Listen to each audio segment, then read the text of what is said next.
Bonjour tout le monde et bienvenue à Loi Divine, un petit épisode un peu spécial aujourd'hui par rapport à la situation globale et qui montrera également on va parler du fait que ce que l'on voit aujourd'hui, c'est que le sort du monde dépend du sort du peuple juif.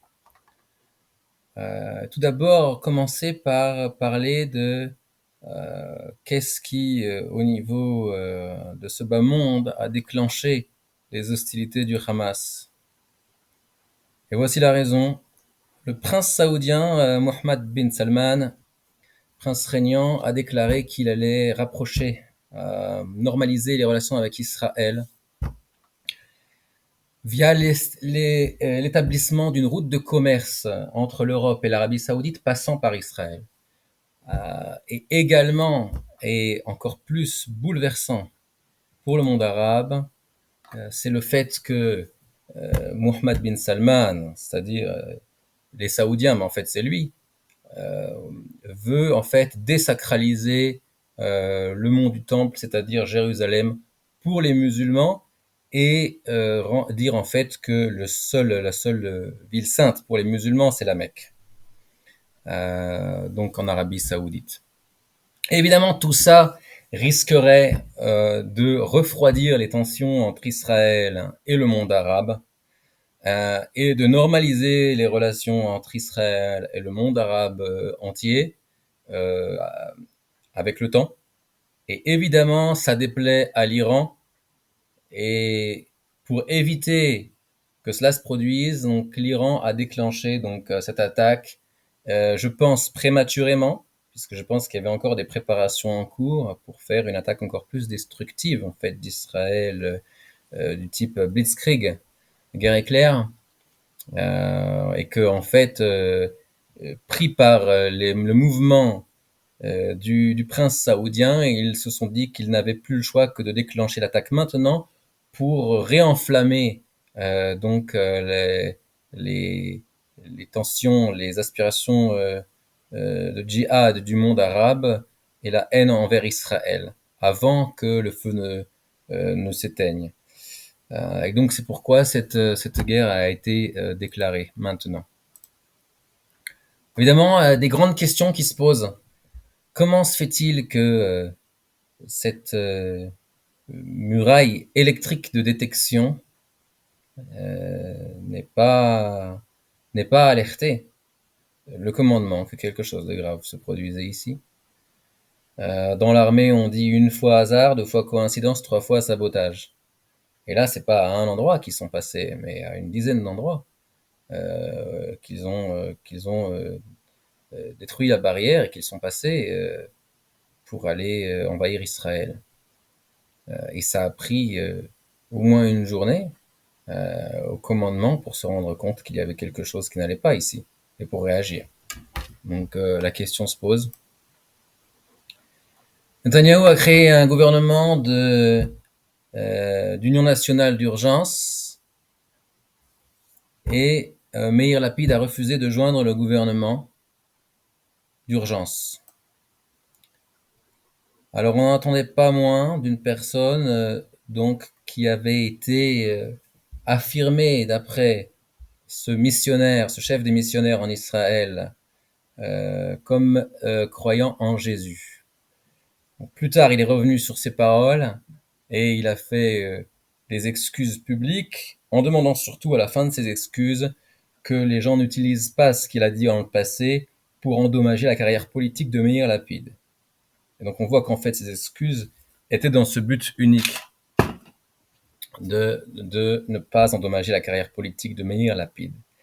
Mais on pourrait se demander, est-ce que quelqu'un qui croit en Jésus servirait les intentions, les intérêts du peuple juif ou des intérêts externes? Le bombardier B1, donc deux bombardiers B1 donc à capacité nucléaire, ont atterri à la fin de la semaine dernière en Angleterre, ce qui a fait monter les tensions avec la Russie.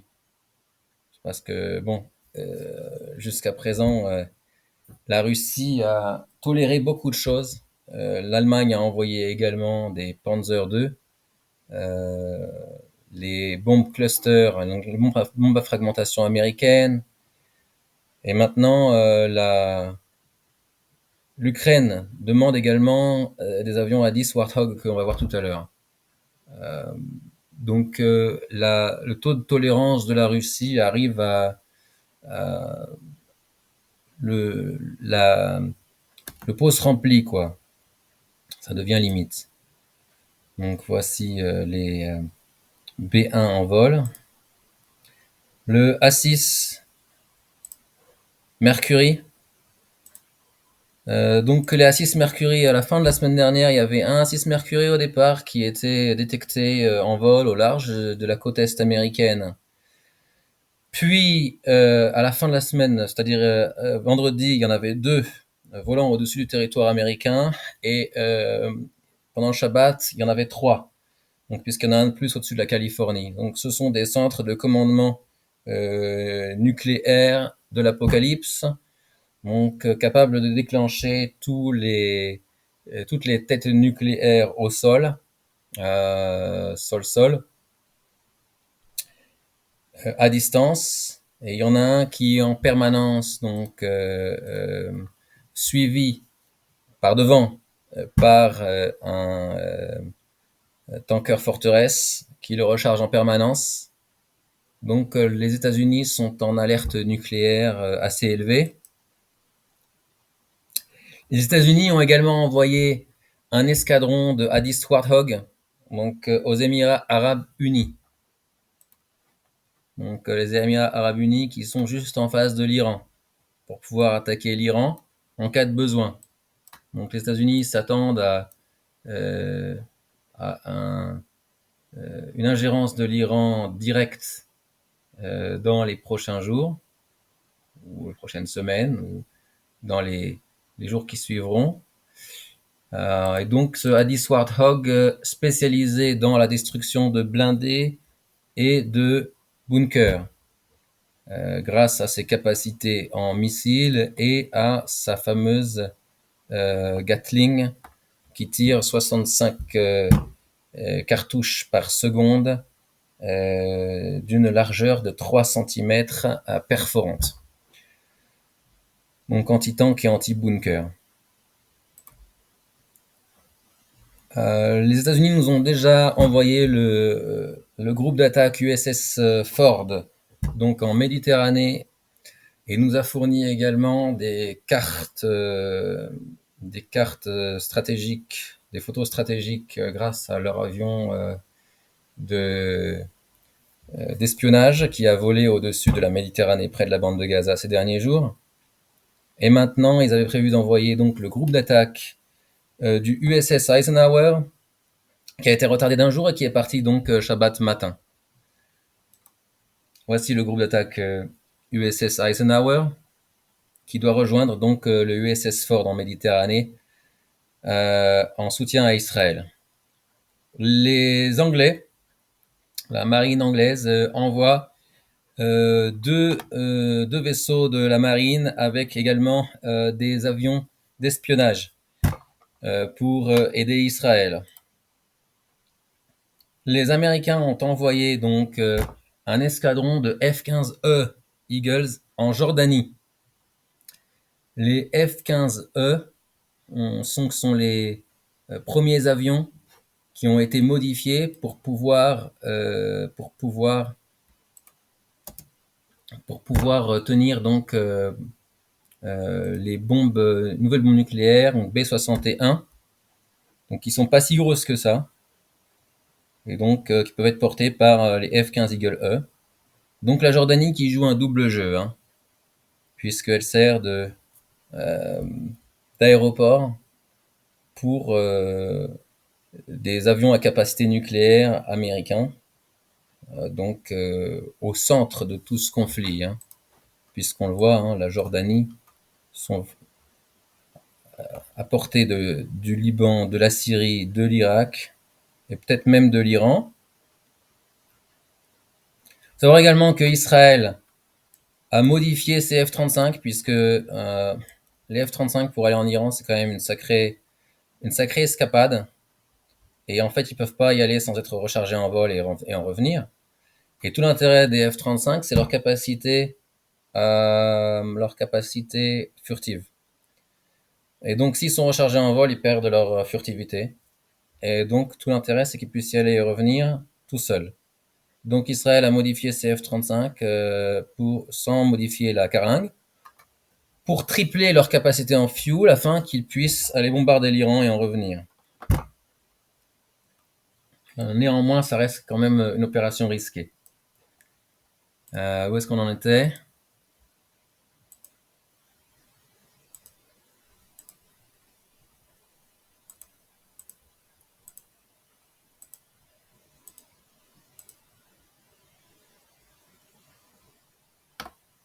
Donc voilà, la B-61 accrochée donc dans le F-15. Il y a également en mer du Golfe l'unité de déploiement rapide, donc le USS Bataan amphibie, qui a reçu les ordres de se préparer au cas où il recevrait l'ordre de se rapprocher en soutien à Israël. Donc eux, ils se trouvent en mer du Golfe, ici, et donc ils pourraient devoir intervenir en Iran.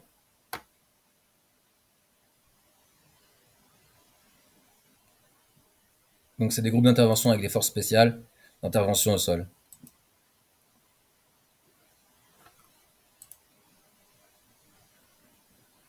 Donc ça, c'est le sniffer WCR-135, avion à détection de radioactivité, donc qui sert à détecter les bombes nucléaires et les chargements radioactifs, chargements en uranium et en plutonium.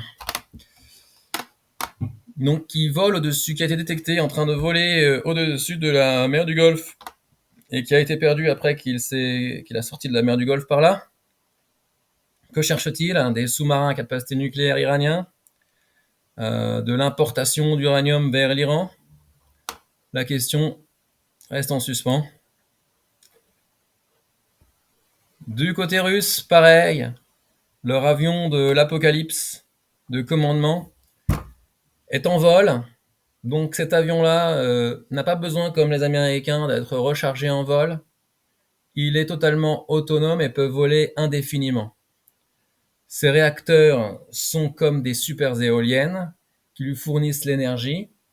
Et donc, après décollage, il peut rester en vol de façon indéfinie, de façon permanente.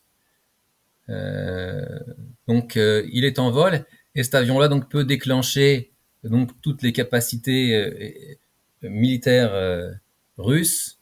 Donc, que ce soit pour l'armée terrestre, l'armée de mer ou l'armée de l'air, ou encore donc les missiles nucléaires. Il y a également, paraît-il, une sorte d'autopilote pour le déclenchement de défense nucléaire au cas où la Russie serait attaquée à ce niveau-là. Donc voilà. Donc tout le monde est en alerte totale au niveau nucléaire. Le monde n'est pas encore en feu, mais s'apprête à le devenir. Donc il paraît que le prince saoudien a eu un coup de fil avec l'Iran pour soi-disant parler du soutien au peuple palestinien, alors qu'en fait le prince saoudien n'en a pas vraiment grand-chose à faire des guerres de religion. C'est quelqu'un qui a été éduqué dans les universités occidentales et qui ne souhaite qu'une seule chose, c'est élever son pays au niveau économique, au top niveau mondial.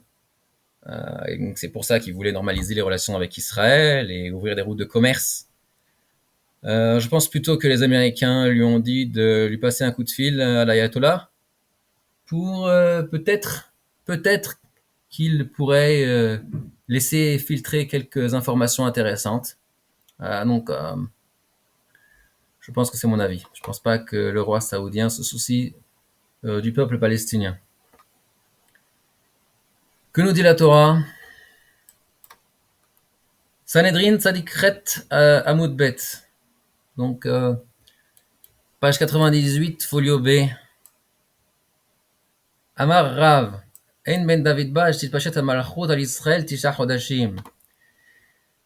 Donc le Mashiach ne vient que après que la royauté, donc la mauvaise royauté, la royauté papale, donc s'étende sur Israël pendant 9 mois, car il est écrit la chen yitnem ad et yoleda yalda veyeter echav yeshuvun. Il va les donner jusqu'à ce que l'enfantement, que l'accouchement soit accouché, et après le reste de ses frères reviendront, c'est-à-dire le rassemblement des exilés. Donc l'accouchement, donc c'est la grossesse, ça dure 9 mois, donc a priori il doit y avoir 9 mois où Dieu les donne entre les mains des Réchaïm. Et la Gemara répond non, ça a été dit sur les Bnei Israël. Donc Dieu ne va pas les donner à ses ennemis. Bon, les deux sont vrais.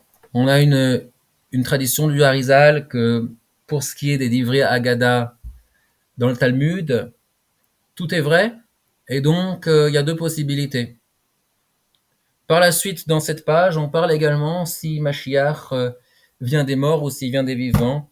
Pareil, deux possibilités. Si Israël est méritant, Mashiach arrivera avec des miracles et des merveilles en descendant du ciel. Et si Israël n'est pas méritant, alors il viendra des vivants. Ou moins méritant, disons. L'empire de Perse et de Médie au temps d'Achashverosh. Que dit le Rambam dans Ilchot Teshuvah, donc chapitre 7, loi 5. Tous les prophètes ont ordonné de faire Teshuvah, et Israël ne sera sauvé que par la Teshuvah. Et la Torah nous a déjà dit qu'à la fin, Israël feront Teshuvah, à la fin de leur exil, et immédiatement ils seront sauvés. Car il est dit, Ve'aya ki yavou alecha kol advarim bechule, ve'shavta ad Hashem elokera. Car il est dit, lorsque viendront sur toi toutes ces choses-là, toutes ces malédictions qui sont promises dans la Torah, tu reviendras vers l'Éternel, ton Dieu, et tu te rapprocheras de l'Éternel, ton Dieu. Et Dieu te ramènera vers lui, etc. La question, c'est que faire? Maintenant, moi, je pense que chacun doit faire sa ishtadlout. Je pense que chacun doit prendre ses précautions et pas attendre que tout nous tombe sur la tête. Parce que même si Dieu va sauver ceux qui vont faire teshuva, Dieu, il attend également qu'on réagisse quand il nous envoie des signes. Et je pense que dans la situation actuelle, et même si la situation se refroidit après coup, et que les relations internationales retombent à une norme pacifique, de toute façon, je pense que chacun doit prendre ses précautions aujourd'hui et avoir pour 1 mois d'eau et au moins 2 semaines de nourriture chez lui, et si possible avoir un comment on appelle ça, un chargeur de batterie autonome, un rechargement solaire qu'on peut trouver sur AliExpress pour environ 1000 shekels, et être préparé. Il faut savoir également que le midrash des Tehilim s'appelle midrash Tilim, le midrash des missiles, et que les gens ne soient pas trop affectés s'ils ne peuvent pas aider matériellement Israël ou les soldats au front, etc. Chacun a la possibilité d'ouvrir son livre de psaumes et de lire des Tehilim. Et chacun a la possibilité d'étudier la Torah, ce qui est la plus grande défense du peuple juif. Comme il est dit dans la Torah, Ve'akol kol Yaakov ve'yadaim yedei Esav. La voix est la voix de Jacob et les mains sont les mains d'Ésaü. Donc la voix de Jacob, c'est la plus grande défense du peuple juif. Dieu fait le reste après. Et pour ce qui est des femmes qui n'ont pas la mitzvah d'étudier la Torah, Eh bien, l'équivalent de l'étude de la Torah, c'est la tzniut. La tzniut, c'est une mitzvah qu'il suffit d'y penser une fois le matin en s'habillant, et chaque seconde de la journée, c'est une mitzvah qui est accomplie, et qui amène une protection ultime sur tout le peuple juif. Si cet épisode vous a plu, mettez un pouce, mettez un commentaire, et souscrivez.